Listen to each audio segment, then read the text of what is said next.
Protocol. Ever since I was young, I've always loved rules. The feeling of structure helped make me feel safe. Now I'm older, and it's just intensified. I even have a motto now: protocol honored is order achieved. I mean, it's true though. In the morning, I wake up at 7. I've showered and had breakfast by 7:30, and I'm at work by 8. There's sometimes something small that throws out my structure, but rarely more than a minute or two. I work at a distribution center for a supermarket. I've only been here 5 years, and I'm already the floor supervisor. I do an excellent job. Employees would always be to work on time, they'd always have their break when they needed it, and they'd go home when their shift ended. As for me, I'd be off by 6, at home by 6:20, and eating dinner by 7, as was protocol for me. The manager and I, Tony Baker, have a great relationship. Today, he told me of 2 new employees.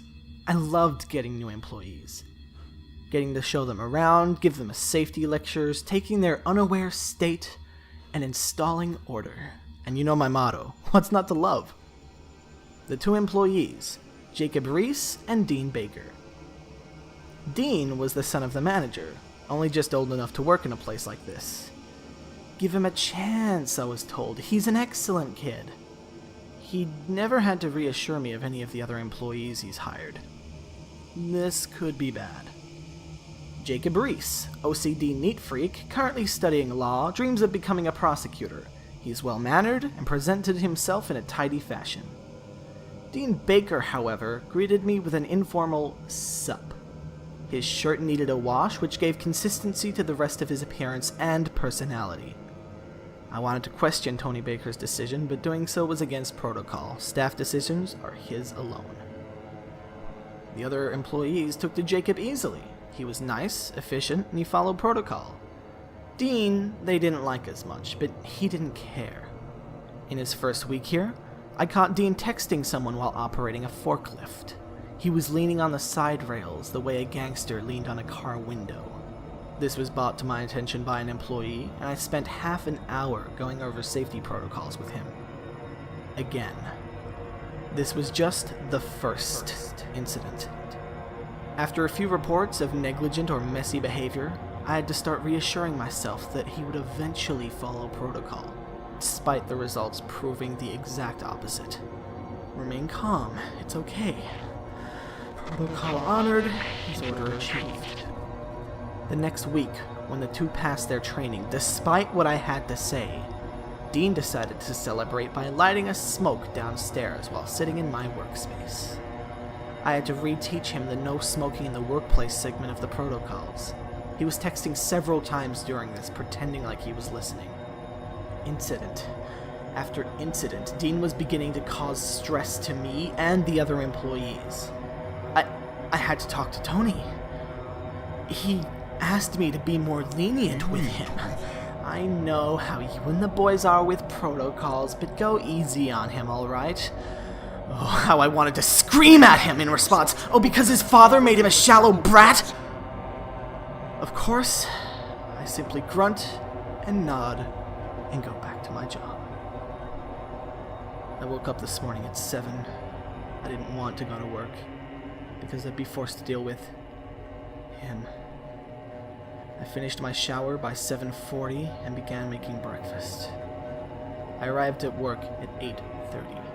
In a panic, I opened the door to be greeted by Tony and Dean, who asked me why I was late. You know that protocol asks you be here to supervise the floor. We've been waiting to start the day. I attempt to brush him off along with the rest of my frustrations. Putting on my orange vest as I sign in on the thumb pad next to the door, there were ashes in my seat. There was music playing, a lot louder than usual.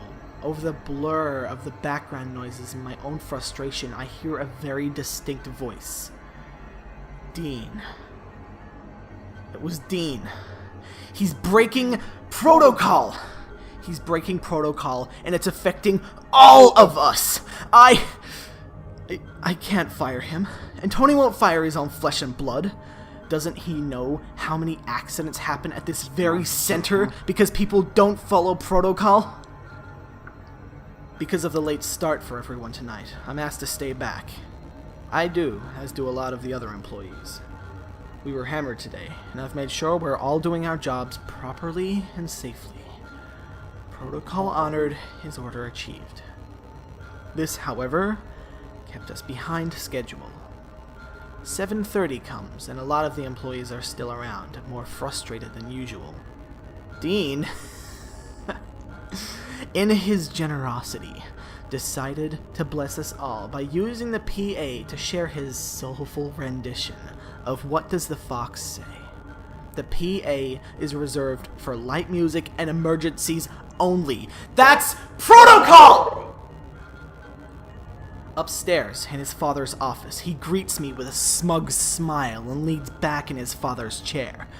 "How is everyone doing down there? Are we done yet?" he says, turning around in his chair to look out the window to the floor. A cigarette is lit in his hand, taunting me as a symbol of all I had worked against. Order. Safety. Ruined. By this f***ing kid! He opens the window to blow out the smoke. I run forward and push him. He yells before hitting the cement below. After a thud, his yelling turns into screaming. Jacob Reese is below, working on the forklift. Noticing a screaming, he reverses in curiosity. To roll over the head of Dean Baker.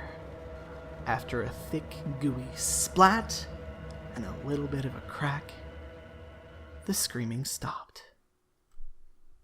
Everyone gathered around, Jacob looking very panicked, breathing heavily. No one said a thing. I went downstairs. I put down safety cones and instructed someone to call the police and an ambulance. Even under complete stress, I still honored protocol. Protocol honored. Protocol honored is order achieved. I woke up the next morning at 7, showered and breakfast by 7:30, and at work by 8. Tony was already there. He looked dismal, being comforted by Jacob and a police officer. He knew what happened, but what will appear in the headlines this morning will be the death toll for not following protocol at our workplace had just risen again.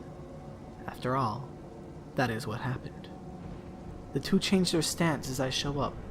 The police officer doesn't notice or doesn't care, and he leaves them be. As I head to my desk, I express to them both, protocol honored. They both reply brokenly, is order achieved.